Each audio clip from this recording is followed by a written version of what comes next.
Bon, alors pour le premier thème de cette permanence pour un monde meilleur, l'inertie de l'histoire. Qu'est-ce que j'entends par ça? Souvent on voit l'histoire, à mon sens, comme figée, comme c'est révolu, c'est bien en troisième, mais après ça fait chier. Là.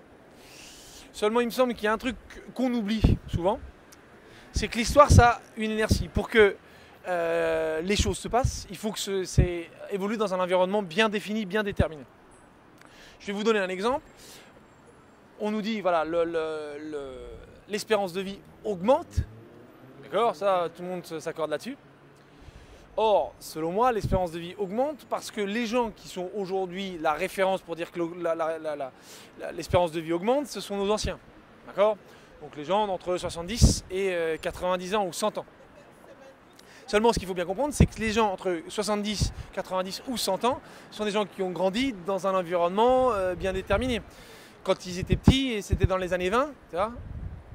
Donc dans les années 20, 60%, 70% de la population française était issue de l'agriculture, de la paysannerie, de la campagne, quoi. Donc les gens, ils étaient élevés au grain, élevés en plein air, ils bouffaient comme il fallait, ils faisaient de l'exercice. Et donc de fait, jusqu'à 50, 60 ans, ils n'ont pas bouffé trop de merde, quoi. Donc un esprit sain et un corps sain. Or, si on regarde l'alimentation que les jeunes et que nous avons aujourd'hui, à ce moment-là, on peut se poser une question sur savoir quelle va vraiment être notre espérance de vie. Donc, c'est de bien dire, il y a une inertie dans l'histoire. De la même façon, pour que demain, le monde soit meilleur, il faut agir aujourd'hui. C'est-à-dire que ce qu'on fait aujourd'hui, donc le monde meilleur, c'est nous, l'état dans lequel nous nous trouvons, fera qu'il y aura un monde meilleur. C'est pas le monde meilleur va arriver, et donc ensuite on rentrera dedans et on dira « Ouh, super !» Non, c'est d'abord on rentre dans le monde meilleur personnellement, et on exhorte le meilleur pour faire un monde meilleur avec l'inertie de l'histoire. Si on exhorte le négatif, les guerres, les violences, les agressions, les attaques, à ce moment-là, on résulte un égocentrisme et donc un monde plutôt qui sent de plus en plus la merde. Donc voilà, l'inertie de l'histoire, il faut bien comprendre que nous sommes tous acteurs aujourd'hui de ce qui s'écrit.